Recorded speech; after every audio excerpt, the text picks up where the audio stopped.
Hey, welcome to Foreigner in the Philippines.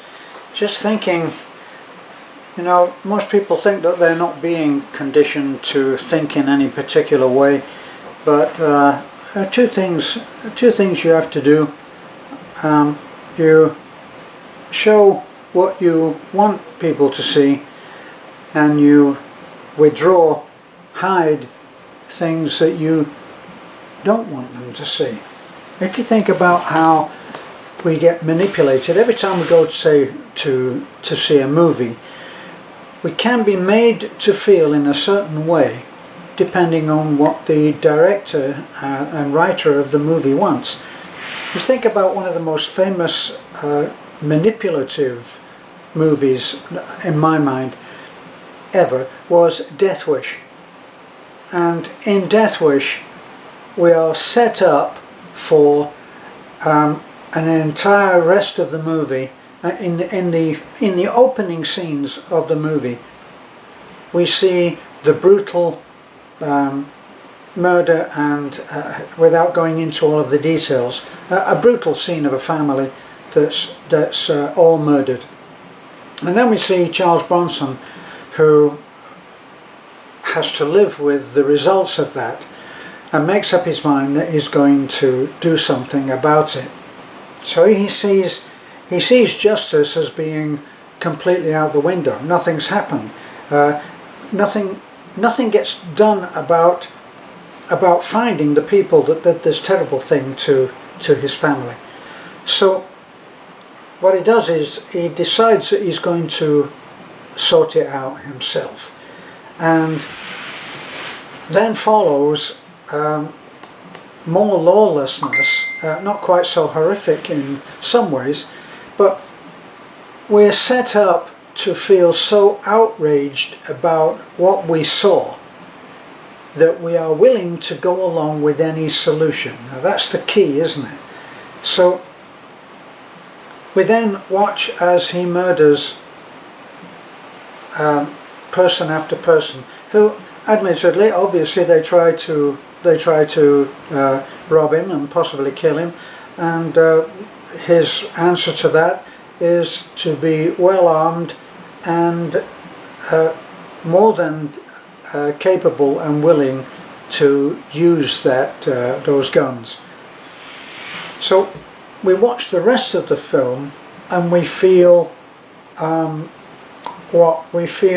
avenged is a good way to see it. Now, if we had seen a different kind of movie with very similar scenes of the last, say, 3/4 of that movie, and all we had seen, we could have been manipulated to feel outraged at what happened in the last 3/4 of the movie instead of the first. What we would have watched someone out killing.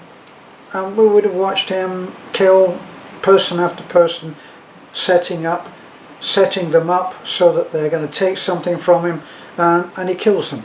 And of course we'd have been outraged at that. We would be on the side of the victims in that particular case. So we can be manipulated to think in a certain way. And what is actually happening right now, in my view, is that we are, as far as America goes and the turmoil that America is in, which saddens me greatly, we are being presented with a certain spin, a certain view of a reality, a sense of reality, a sense of what is supposedly happening, allegedly happening. So we now believe in a particular way depending on what we have been watching. Now, for those who don't go along with the MSM, the usual media, the newspapers, television, and all of that, for those, we will have been looking elsewhere for our news, for our facts, for our view of reality. And one thing that I do notice, that I'm sure that everybody would agree with me on, is that if you look at one side and look at the way that they are talking of the other, and then go to the first side, so you go to one side and you get the feel for how they feel, go back to the other side and get a feel for how they feel, and you'll notice that they, you know, if you could just remove all of the names and just go on the feelings, they would be feeling exactly the same. Side A feels that they are being lied to by the other side, and so therefore the view that they have of the reality of the situation is correct. Then you go to the other side and they feel exactly the same. Why is it that the first side, side A, insist on believing all of the lies? Why don't they see the truth? So they both have the same viewpoint of one thing, widely differing, and they're both being manipulated to believe the agenda that they are thinking. Now, if you look at obviously now, because as I said in the beginning, in order to create a sense of agreement with any group or people, all that you have to do is present what you want them to know and hide what you don't want them to know. And no matter which side that you're on, then you will hopefully have a side that is sure about what they are being told. Now the problem at the moment is that there's a big thing now where we're talking about the high-tech companies that have they control the reins of everything that goes on to public media. So social, we're talking about social media, aren't we? Because the other thing is run on the basis of they are simply reporting the news, which has been proved to be quite incorrect of late. So if you look at the social media, now the thing that is being discussed the most, the aspect of social media that's being discussed the most, is censorship. Well, some people say, no, it's not about censorship, it's about the right of someone who has started a social media platform and refuses to extend that platform to someone who is going to promote disinformation, fake news. Now that's where it comes, where it depends, your view of what is happening depends on your source of information, because your source of information is what you're basing your conclusions on. Now if you're basing your conclusions on an incomplete picture, then that's where we're in trouble. Because if you haven't been given the full picture, how can you come to a logical, sensible conclusion? It's just not possible.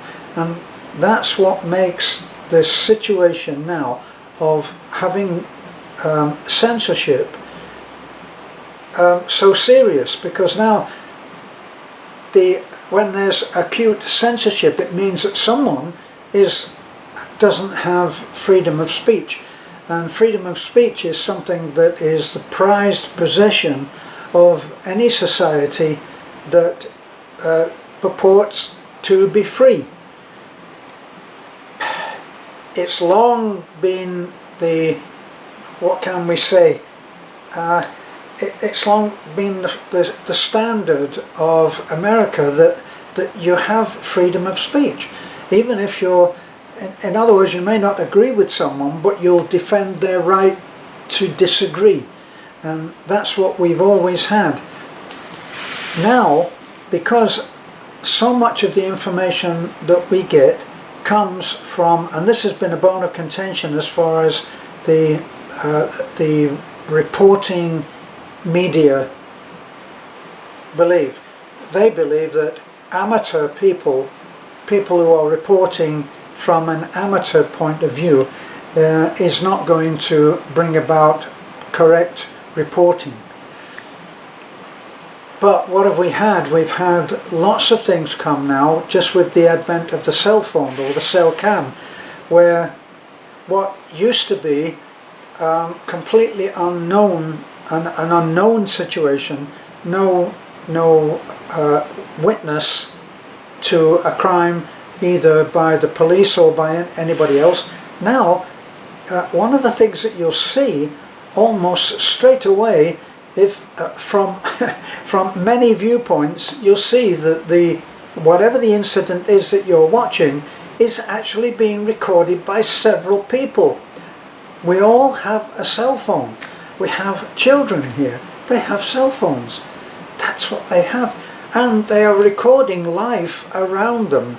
Never in the history of the world has so much been reported on, let's call it on film, on video. It's never been reported so much. Now, at first, this was opposed by the police, who were having some serious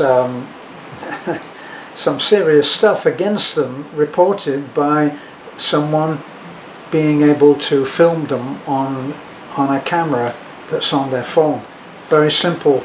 The simplest camera now, the simplest phone now has a camera to it, which is quite presentable as far as quality goes.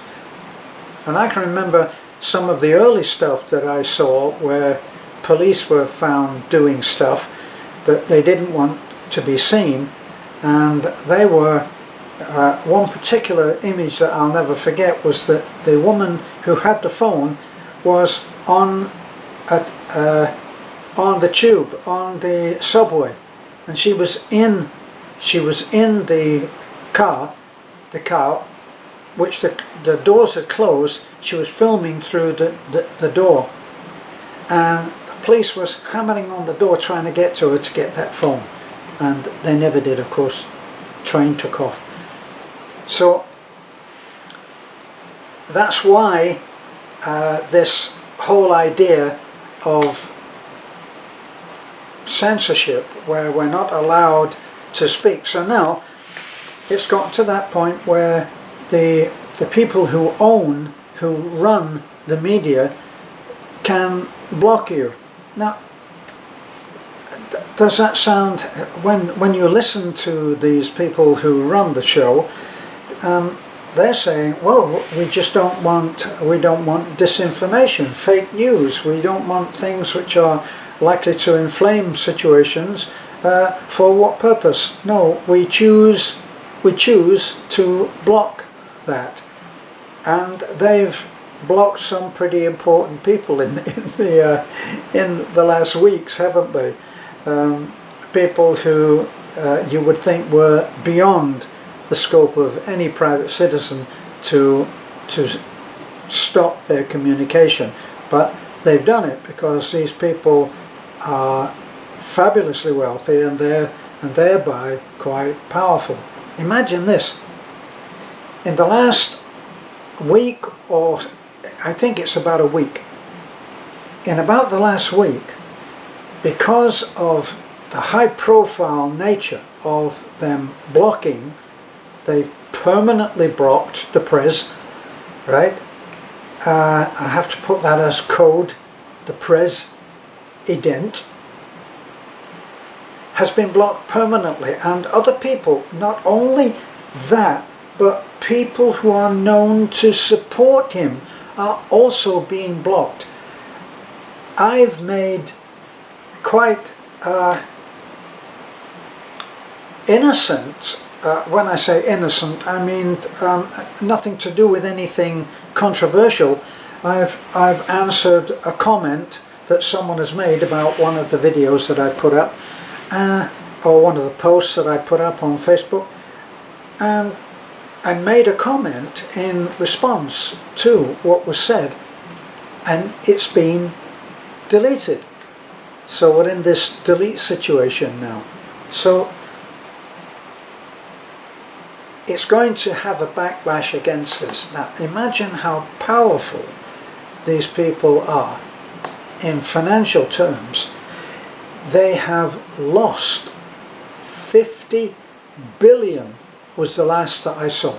$50 billion in the value of their company, or companies. I think it was among three: Instagram, Twitter and Facebook. Possibly YouTube, I don't know. So it may be 3 or 4.